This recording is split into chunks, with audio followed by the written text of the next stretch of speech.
오늘 하나님 말씀 함께 보겠습니다. 오늘 하나님께서 주신 말씀은 디모데후서 2장 20절에서 21절 말씀, 우리 다 같이 합독 함께 읽도록 하겠습니다.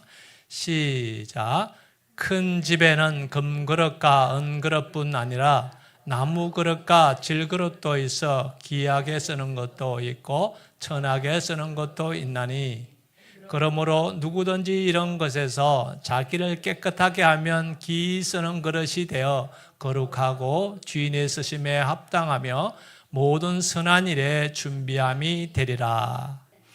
근데 우리가 이 인생을 멋지게 살고 훌륭하게 살기를 원하는데, 그러기 위해서 우리가 우리의 삶에 있어서 어떤 의미를 발견할 때 우리가 거기서 행복과 만족을 느낍니다. 지금 여러분들이 하고 있는 일들이 있죠. 어떤 분들은 가정에서 주부로서 또 가정을 돌보는 일들을 하실 것이고, 어떤 분은 또 일도 하시고 직장도 다니시고 또 사업도 하세요.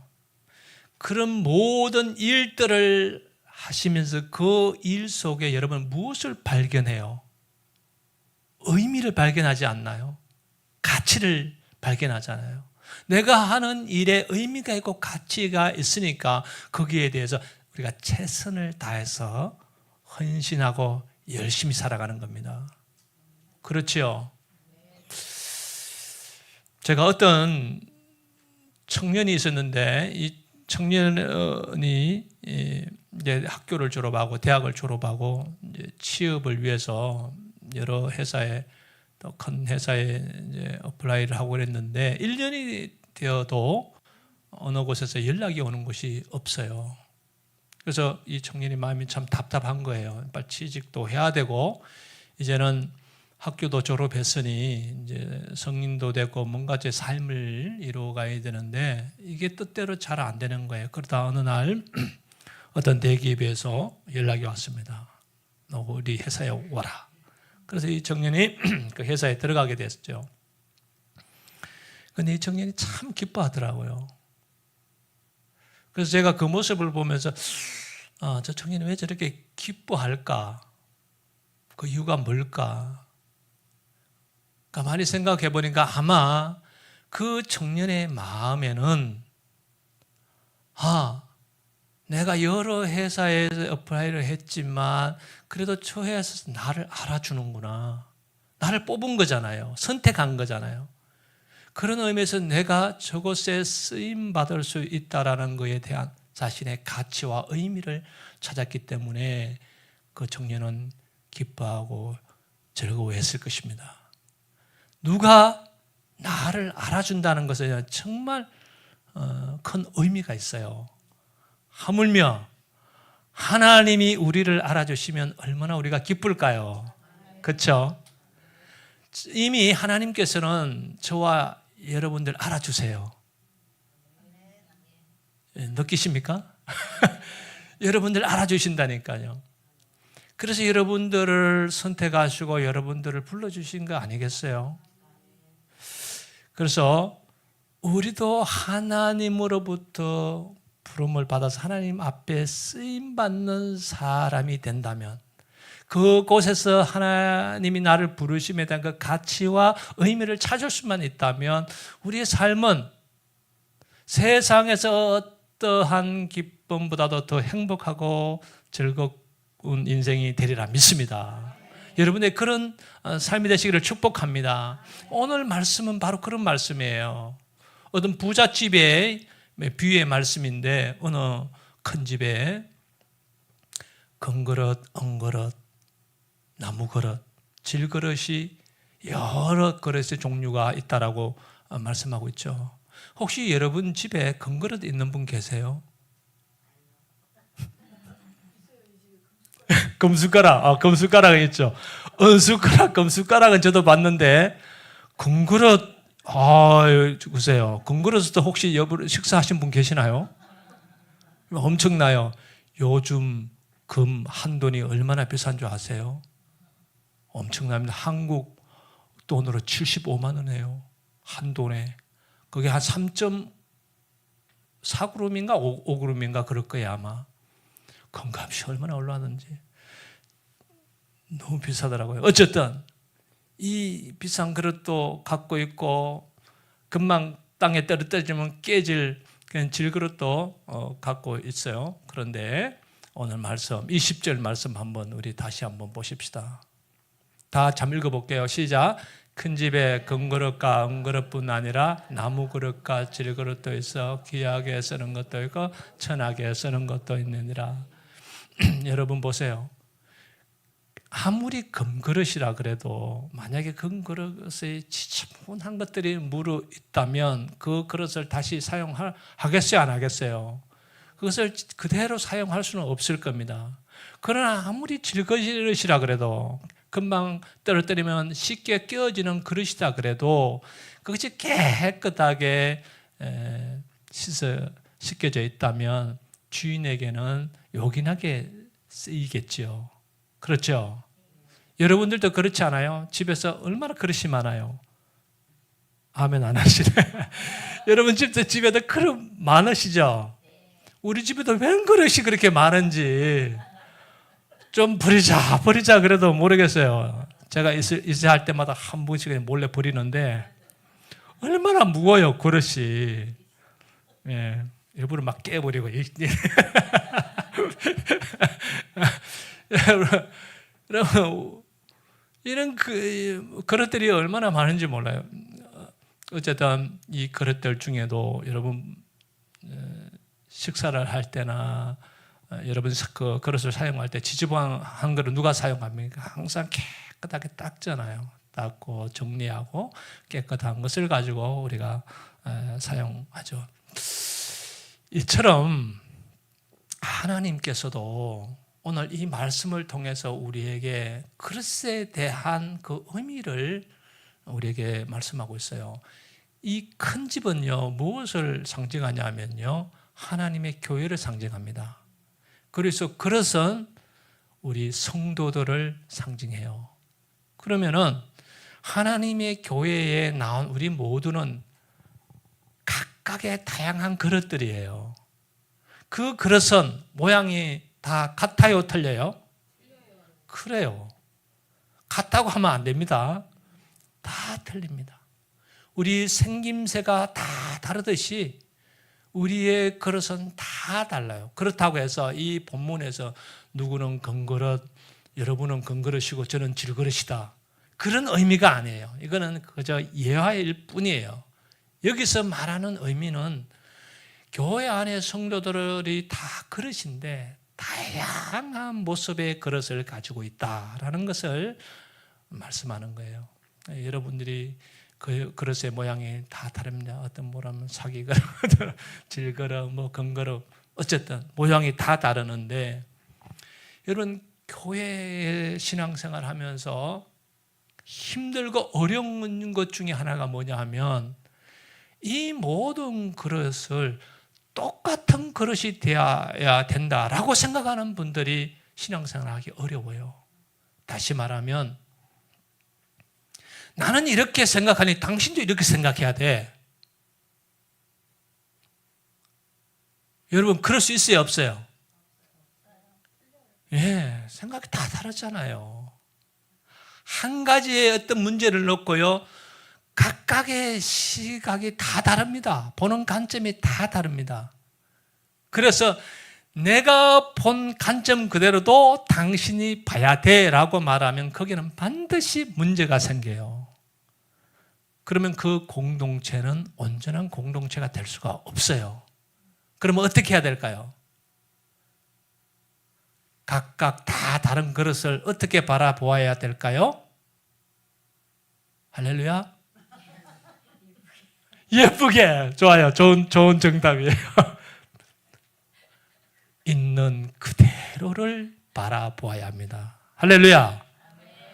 다 다르는데 나에게 맞추면 안 돼요. 또 내가 그 사람에게 맞추려고 할 필요도 없어요. 그냥 다 다름을 인정하시기를 바랍니다. 우리 서로 다 다릅니다. 성품도 다르고 생각도 다르고 모양도 달라요. 옷 입는 것도 다 달라요. 그러니까 다 그 다름을 그대로 바라봐 주시고 이쁘게 봐주시고 그러면 됩니다. 할렐루야. 자, 또 한 가지의 또 하나님께서 여기서 주는 메시지가 있는데 21절 말씀 한번 다 같이 보겠습니다. 시작. 그러므로 누구든지 이런 것에서 자기를 깨끗하게 하면 기 쓰는 그릇이 되어 거룩하고 주인의 쓰심에 합당하며 모든 선한 일에 준비함이 되리라. 아멘. 여기서 우리 주님은 우리에게 한 가지 부탁하세요. 이 그릇이 있는데 다양한 우리가 그릇이잖아요. 그릇이 있는데 우리의 그릇의 하나님 앞에 쓰임 받으려면 한 가지 조건이 있어요. 그게 뭐예요? 예, 맞습니다. 너무 잘 아시네. 자기를 깨끗하게 하면 하나님께 귀하게 쓰임받는 그릇이 된대요. 자, 다시 그러면은 20절 말씀처럼 누가 금이고 은이고가 중요하지 않아요. 그렇죠? 모양은 중요하지 않아요. 중요한 것은 뭐냐 하면은 내 마음이 깨끗하냐 이 말이에요. 내 마음이 깨끗하면 하나님 앞에 귀하게 쓰임 받는다는 거예요. 세상에서는요, 그 어떤 분야의 전문 지식이나 기술이 있으면 거기에서 쓰임 받게 되어 있습니다. 그렇지만 교회에서는 세상의 전문 지식을 가지고 교회에서 들어온다고 해서 그걸 가지고 하나님께 쓰시는 거 아니잖아요. 그렇죠?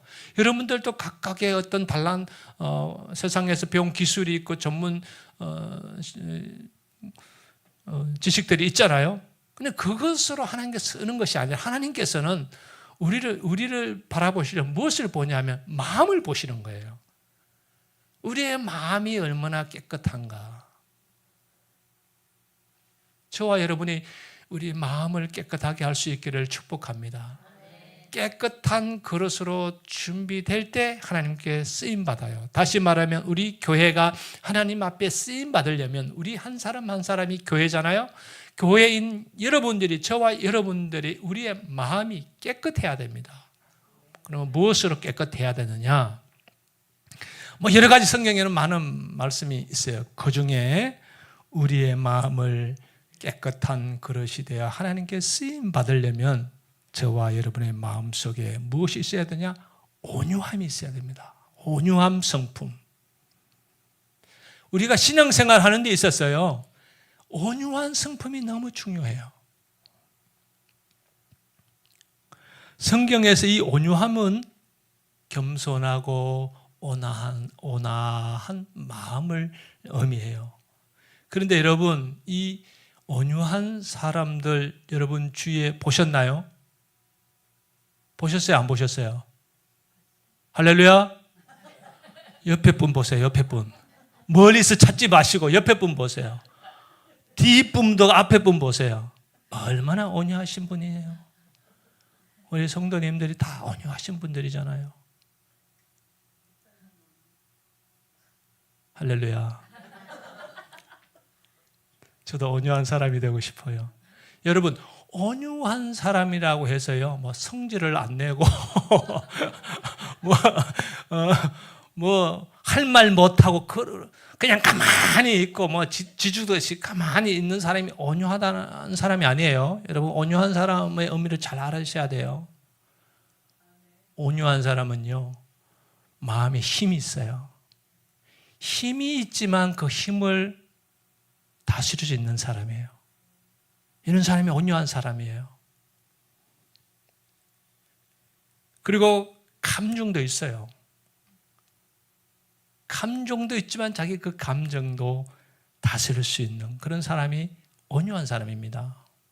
그렇죠? 그러니까 온유한 사람은요, 매우 강한 사람입니다. 큰 소리 치는 사람은요, 매우 약한 사람이에요. 예, 내면이 약하니까 무엇으로 강함을 나타냅니까? 그저 큰 소리로. 그러니까 특별히 큰 소리는 남자들이 큰 소리 많이 치잖아요. 집에서 아내에게, 아이들에게 큰 소리 치고. 여러분, 그건 아주 잘못된 삶의 방식입니다. 큰 소리 치는 사람은 약한 사람이에요. 온유한 사람은요, 소리 안 지릅니다. 내공이 보통이 아니죠. 영적 내공이. 그래서 이 온유한 사람들은요, 하늘이 무너지고 땅이 꺼져도 흔들리지 않아요. 자기가 향한 방향을 향한 길을 향해 묵묵히 또박또박 걸어가는 사람들입니다. 이 온유한 사람이 이게 파워죠. 영적인 온유한 사람. 하나님이 주시는 이 온유한 성품을 소유한 사람들의 이 강인함입니다. 그러니까요, 아무리 세상에 파도가 쳐도요, 이런 사람은 흔들리지 않아요. 꿋꿋하게 자기 자리를 지키고 한 방향하게 묵묵히 걸어가죠. 주님의 말씀의 기준에 서서 그 말씀을 따라서 걸어갑니다. 주님은 이런 사람들을 통해 사용하시겠다는 거예요. 할렐루야. 저와 여러분이 이런 온유한 성품을 가진 그릇들이 되시기를 축복합니다. 지금 이미 우리 예수한기교회 성도님들은 이 성품을 다 가지고 계세요. 아멘을 안 하시네. 나 딱 받으셔야지 어떻게 그래 아멘을 안 하세요. 여러분은 다 온유한 성품을 가지신 줄로 믿습니다. 예, 아멘. 온유한 사람이 돼야 돼요. 저와 여러분은. 많은 사람들에게 미소를 띠고 많은 사람들에게는 항상 밝은 모습으로 대하고 또 힘들고 어려운 가운데 있는 사람들이 여러분들을 볼 때 역시 우리 예수한기교회 성도님들은 뭔가 다르다. 삶의 골이 다르다. 흔들리지 않고 한 방향으로 묵묵히 살아가는 그 삶의 모습 속에서 예수님을 믿지 않는 사람들이요, 도전을 받습니다. 세상 사람들은요, 세상에 이런 소리 저런 소리에 이리 갔다 저리 갔다 얼마나 요동친지 몰라요. 이거 좋다 그러면 여기 갔다가 저기 좋다면 저기 갔다가. 그렇지만 우리 하나님께서 주신 이 온유한 성품을 가진 우리들은 세상의 소리에 요동치지 않고 오직 진리이신 예수님의 말씀의 기준에 서서 흔들림 없이 여러분의 각자의 자리에서 성실하게 모든 일들을 묵묵히 감당해 나갈 수 있기를 축복합니다. 성경에 보면요, 이 온유한 성품을 가져서 쓰임받는 참 귀한 인물이 한 사람이 나오는데 누구냐면 모세입니다. 민수기 12장에 보면은요, 모세, 아론, 미디암 이 세 사람은 형제 자매예요. 아론은 모세 형님이고 미디암은 동생이거든요. 이 세 사람에게 어떤 일이 있었냐면은 출애굽을 해서 시내산에서 도착해서 가나안으로 가는 여정 중에 하세롯이라는 곳에서 머물고 있었어요. 그때 모세가 그 구스 여자와 결혼을 합니다. 그러니까 이방 여자를 취하여 결혼을 해요. 그런데 그때 아론과 형님과 동생이 모세를 엄청 비방합니다. 이방 여자와 결혼했다는 그 구실을 삼아서 모세의 지도력에 도전을 합니다. 너만 하나님이 사랑하는 줄 알아? 하나님 우리도 사랑해. 네가 하나님께서 이스라엘을 지도자로 삼았다고 모든 일을 너 마음대로 해? 그러면서 모세를 신랄하게 비판합니다. 그때 이 얘기를 듣고 있던 하나님께서 그 현장에 찾아오세요. 그리고 그 세 사람을 끌고 가서 아론하고 미리암을 혼냅니다. 하나님들 때로 혼내세요. 건면하죠. 책망하시죠. 그러면서 미디암에게 문둥병을 내립니다. 자, 모세와 두 부류의 그 하나님의 반응은 아주 다르게 나타났죠. 미디암에게 이런 안타까운 질병이 걸린 일이 일어났습니다. 그러면 모세의 입장에서 생각하면 이렇게 생각할 수도 있어요. 그래, 잘 됐다. 그렇게 나를 미워하고 나를 향해 시기 질투하고 나를 끌어내리려고 나를 비방하고 없는 말을 만들어내고 그러더니 하나님께 심판받아서 잘 됐다. 그러면서 어떤 모세의 자기의 어떤 의를 드러내려고 했을 겁니다. 그런데 일반적인 사람들이 이렇게 반응했겠지만 근데 모세는 이렇게 반응하지 않아요. 예, 놀랍습니다. 한번 민수기 12장 13절 말씀 한번 볼까요? 집사님, 민수기 12장 13절 다 같이 읽어보겠습니다. 시작. 모세가 여호와께 부르짖어 이르되 하나님이 원하건대 그를 고쳐 주옵소서. 아멘. 모세는 오히려 미디암과 아론이 그 어려운 일을 당하고 모세에게 도와달라고 부탁했을 때 모세는 그들을 책망하거나 그들을 원망하지도 않았어요. 그냥 그들을 위해서 부르짖어 하나님께 고쳐달라고 기도했습니다. 그런데 하나님 고쳐주셨어요. 모세에게 무엇이 있기 때문에 이렇게 반응했을까요? 자기 원수로 자기를 미워하는 사람들에게 어떻게 이렇게 사랑으로 대할 수 있죠? 그 마음속에는 이 온유함의 영성이 있었던 거예요. 흔들리지 않는 그 중심이 바로 서 있는 신앙이 있었어요. 왜 그러냐 하면은 모세는 그랬어요. 아무리 너희들이 나를 비방해봐라. 하나님은 나와 함께 하셔. 하나님께서 내 삶을 선하게 인도해 주셔. 라는 분명한 신앙의 고백이 있었습니다. 저와 여러분들도요. 하나님이 여러분 함께 하세요. 믿으십니까? 여러분이 어떤 상황에 놓여 있어도요. 하나님께서 선하게 인도해 주십니다. 여러분 이것은 흔들리지 마십시오. 그것을 붙잡으면 우리는 온유함 속에 거할 수 있어요. 흔들리지 않고 하나님을 바라보고 하나님께 중심에 맞춰서 우리의 삶을 한 발자국 한 발자국 걸어가는 그런 은혜가 일어날 줄로 믿습니다.